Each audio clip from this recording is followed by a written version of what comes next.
Running Sauce Connect is very simple as well. What we need to do is to start Sauce Connect by opening a command window.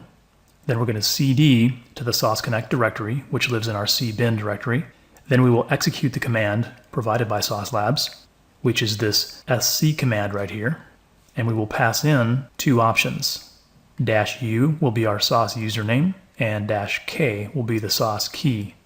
And Sauce Labs makes it really easy for us to find that information because when you're on the Sauce Labs download and installation page, as long as you're logged into their site, they actually tell you what that command line is going to look like. They give you your username and your current key right in this little window here, so that's super handy. And optionally, you can use -t or -D to filter domains. And you can find out more about those in this command line options section of the installation page. And as you can see here for -t, this allows you to restrict which domains will be sent across the VPN tunnel. So that could potentially speed your tests up because you're only going to send the domains you know are behind a firewall through Sauce Connect instead of all the other pixels and CSS requests and that kind of thing. So that option can be pretty useful. -D is the opposite of that, which specifies which domains are going to be sent directly through the internet instead of through our tunnel. When you run Sauce Connect, it should automatically find any proxy information you need if that's necessary in your case. You simply have to wait for Sauce Connect to say it's okay to run your tests, and at that point, you just run your robot framework tests as usual. And when you're done testing, you shut it down using Control-C. So let's take a look. You can see here that I have navigated to the directory which contains the Sauce Connect executable.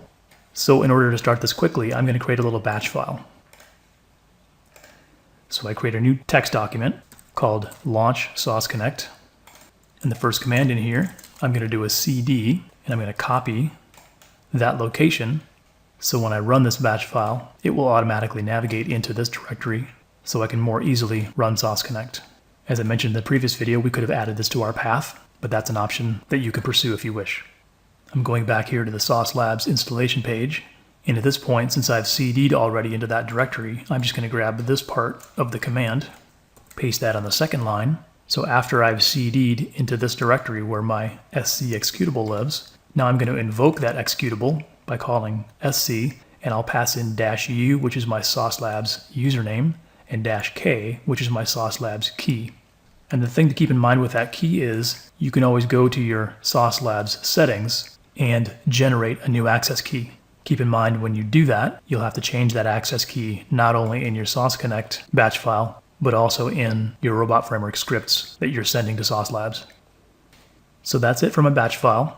I can close and save this. And now I just have to remember to add the .bat extension on there. So now launching Sauce Connect is a simple matter of double-clicking on this batch file. And of course, you could also launch Sauce Connect before your tests using a line in Windows Task Manager or a build step in Jenkins, that kind of thing. So we double click on it and you can see that it says we're not using a proxy because that's not applicable in my case. Now it's starting a secure remote tunnel VM. So that's the VM that it's creating on the Sauce Labs side. It takes a couple minutes for that to spin up. And if there's any specific instance of that from a previous run, it'll shut that down. Now you can see the VM has been provisioned and it's passing us back the tunnel ID so that our local Sauce Connect application can talk to Sauce through that. Then it started the Selenium listener, established a secure transport layer security connection to the tunnel. Now the Selenium listener started up. And finally, we get a message that says Sauce Connect is up, you may start your tests. So you have to wait until you see that line before you run your tests. And you can see that whole process took roughly 2 minutes to start. So at this point, I can just minimize this and trust that it's running in the background. And now you can just run your tests as usual. So now my robot framework test is running all traffic through Sauce Connect.